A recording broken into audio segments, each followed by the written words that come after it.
Our film begins with 9 friends camping together at night.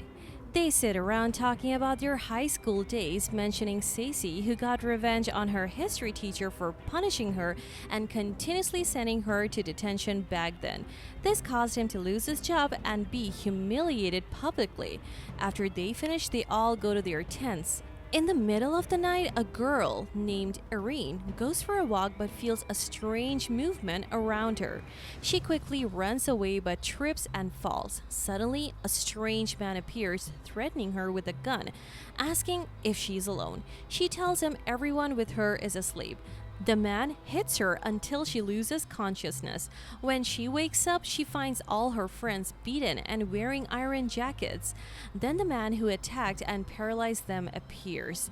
They knew from Ryan that this man is Mr. Peter, their science teacher, who tells them he has taught them many lessons and today is their final lesson. They try to reason with him, saying everything can be solved through talking, but he gets angry with them. He then steps on a remote that activates a device on the jackets, telling them he saw his son die before his eyes and his wife commit suicide. And the time he spent with them got stolen from him, so he wants to appreciate the value of time. He informs them only one of them can escape the forest and survive, then shoots himself and dies. The countdown on the jacket starts. They are terrified and search for anything with Peter that could help them, but they find all the phones are broken and they can't figure out how to unlock the jackets because they are securely locked. During this time, Shia searches for her boyfriend Bobby, who suddenly disappeared. Ryan tells them that Bobby definitely betrayed them to Peter, leading him to them, and he's the reason they are in this situation. They speculate that Peter must have brought them here in a car and they need to find it quickly to escape. They all move to search it. Suddenly, they find Bobby lying on the ground, beaten and tied with chains to a tree, unable to escape. When Shia tries to help him, Ryan stops her, revealing that Bobby was the one who helped Peter. They refuse to untie him, so Bobby confesses that he did it against his will because Peter had something on him and threatened to expose it if he didn't help. They understand he did all this to avenge his son's death. Bobby tells them that if they untie him, he'll tell them about the rules of the iron jacket. As soon as they do, he takes out a knife to kill them with, but suddenly the countdown on the jacket finishes and explodes in front of them. They are shocked by the sight and quickly flee. Ryan calls them back, asking them to stay together. PJ, Ryan's boyfriend, requests Ryan's help as it's his turn to die. When she approaches them, PJ accidentally hits her with the iron and kills her. The countdown on Shia's jacket stops and PJ's time increases. They understand that if one person kills another, they take their time and the last one standing will survive. That's why Bobby had a knife to kill one of them. They realize this was Peter's plan to make them kill each other to survive. At this moment, Cece stands apart, hearing everything they say, holding a piece of wood, wanting to kill any of them because her time is short. But they manage to escape from her. Ryan stays with PJ and reassures him they won't die. Meanwhile, Irene is with Ezra, who is afraid he will kill her and she's forced to stay with him. Returning to PJ and Ryan, who search the tents for anything that might help them, they find a knife and hide it. At this moment, they find Cece looking for them, so they quickly hide.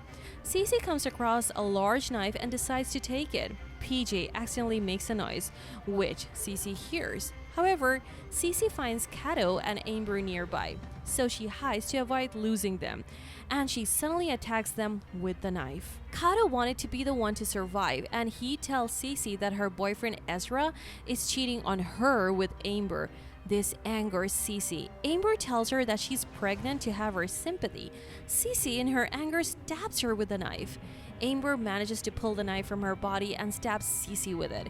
Amber and Kato agree to kill the rest. Then the countdown on the jacket makes a sound and everyone understands that someone killed someone else because someone has died and they didn't hear an explosion. After a while, Irene and Ezra find someone tied to a tree.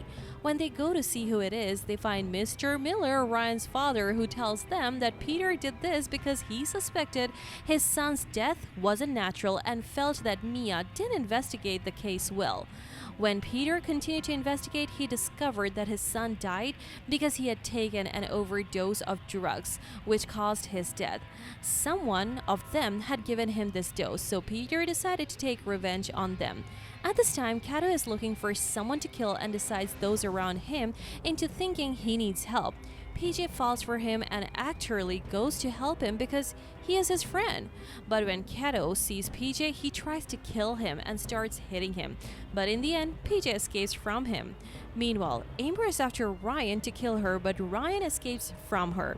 Reine calls the police from Miller's phone and asks for help, but the phone lags and stops working. They realize they need to find the device that disables the jackets.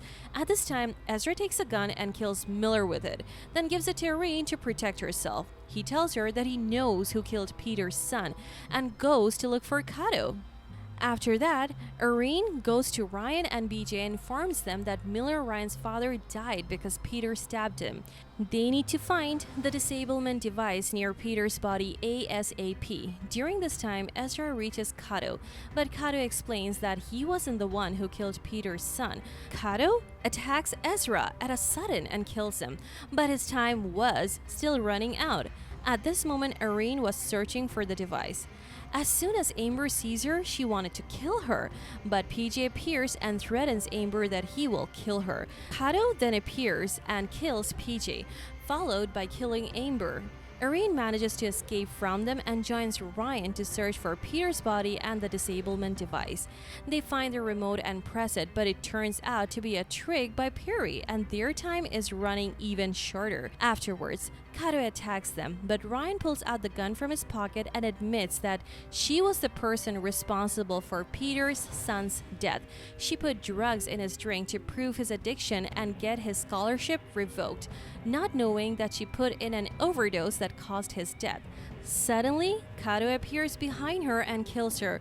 Reine then grabs the gun and shoots Cato with it, hides from him and waits for him till he exploded, meaning Reine is the one who survives in the end. And that's it. If you like this recap, hit like, share, and subscribe to our channel to keep seeing content like this one. If you have any requests or thoughts, drop them below in the comment section and we will see you at the next one. Peace out!